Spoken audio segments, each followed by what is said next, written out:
Hi, everyone, and welcome to this latest edition of the Michigan State Spartans Insider Podcast. I'm your beat reporter for Michigan State Spartans on SI, Aiden Champion. We're in the tough stretch of the offseason when it comes to football. Spring camp obviously had recently wrapped up. Transfer portal news now kind of slowing down as that window for the spring had closed, and Michigan State, didn't need to do a whole lot in terms of there being any glaring needs as in the spring coming out of spring ball. So, not a whole lot of significant news there, and I don't anticipate there to be much going forward. So right now you're kind of looking at what you got for the summer for fall camp. And with that said, I want to kind of break down position groups. Um, I want to start today with the old line, mostly because I feel like there's a sense of, still uneasiness with that room, and rightfully so. I mean, it was probably Michigan State's weakest room last season, a big reason why they struggled so much on offense or weren't consistent offensively. There were moments where, man, that offense looked great, and you were thinking they could go toe to toe with anyone really in the Big Ten. I mean, just moments, right? I mean, there was never really a point where you thought that Michigan State was going to beat Oregon or Ohio State, but there were moments, and it was just inconsistency that held it back. It was also a team that was new, a new regime, and just new chemistry being formed. So there was a lot that went into it. But the O line, I think severely hindered the offense and its potential. And Aiden Childs, of course, he certainly had his own mistakes, had showed signs of, or lacked in terms of making the right plays, making the smart plays, patience, movement in the pocket, accuracy. But those were all growth. That was all part of growth. That was his first year as a starter. So, but looking at the O line, I think they did improve this offseason, and I know people are going to be hesitant until they see the product because, frankly, last season's O line did look good on paper going into the year when you were looking at Tanner Miller and you were looking at Luke Newman, who, of course, was just selected in the NFL draft, and a great coach with Jim McCullough. Wasn't the case. Those two did play very well. They're both all conference um, honorees, but the O line as a whole, just for whatever reason, could not click. Could especially the run game was uh, just about non-existent. I mean, there were some games where it really showed its true potential, but like everything, just wasn't consistent.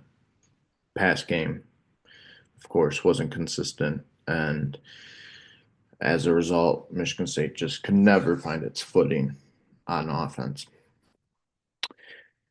So looking at this current room, you're looking at probably Matt Golbin at center. And of course, he was the transfer from Wake Forest, was an all ACC honorable mention. And I think that's a great get. From what I heard, they like him at that center position, like what they saw in camp, spring camp. And I think he's going to be great for this team. I really do. And then Luka Vincic obviously has that familiarity with the staff, and that there is big, has familiarity um, with Aiden Childs, and I think, of course, that goes a long way. And he wanted to follow this staff back. He I give him a lot of credit because he stuck it out at Oregon State, wanted to stay with that new staff, see how things went, and then ultimately decided, no, Michigan State's where I want to be. I want to be with that staff.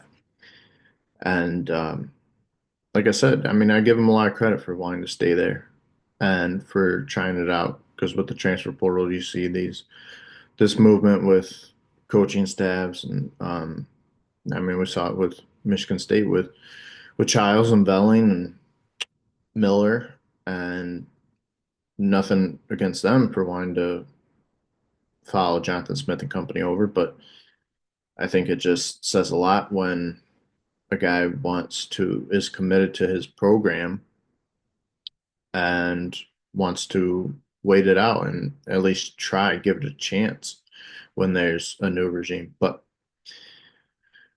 Luka Vincic comes over, uh, probably going to be one of your starting guards, and then um, the other guard probably going to be Kristen Phillips, who unfortunately had missed most of the year last year. Started against Florida State, but got hurt.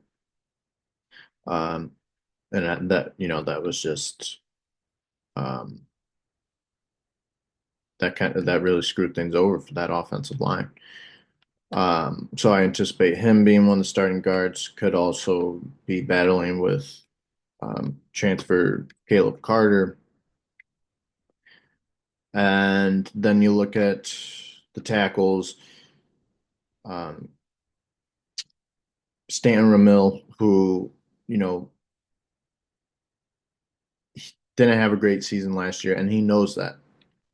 And he took ownership of that when we talked to him back in spring ball and just was pretty down on himself in terms of the year he had last year. And he knows what he needs to fix. And I'm sure it was all covered um, in the off season with him. And so, now a guy who's stepping into a veteran role, I anticipate there to be improvement with him. And he's taking ownership, he's taking responsibility. He wants to get better.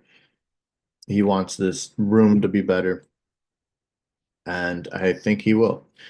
And then, um, of course, Connor Moore, I think the best guy on this offensive line probably was, even though he's young, was one of the best offensive linemen in the portal and was one of the biggest gets of the offseason for Michigan State.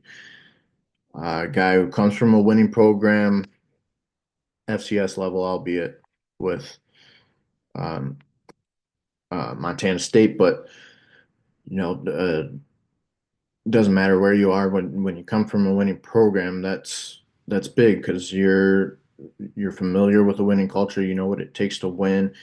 They went to the FCS championship game last year, um, and now here he is at Michigan State. Grew up a Michigan State fan, loves where he's at now, and that was, like I said, just a huge get. Fans were so excited for that one, and rightfully so.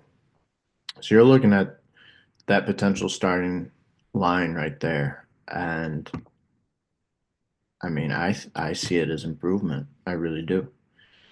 Um, I think this room's gonna take a turn, and I what surprises me is nobody seems to talk about Jim McCulloch.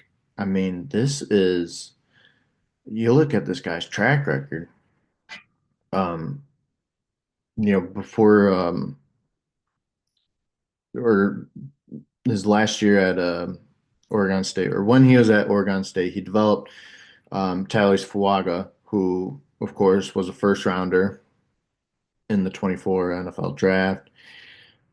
Just sent Luke Newman to the NFL draft, Michigan State's only draft pick this year, or only guy from last year's roster was selected.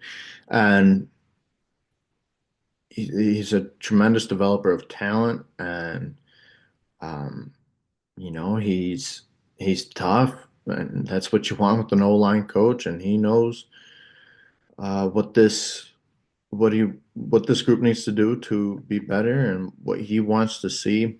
And what I love about McCulloch is he's never set on his starting five. He's always open to change, and he's just open to competition, which Jonathan Smith is all about as well. And so no spot is safe or predetermined. Um, and I love that about him. I think he's a great coach.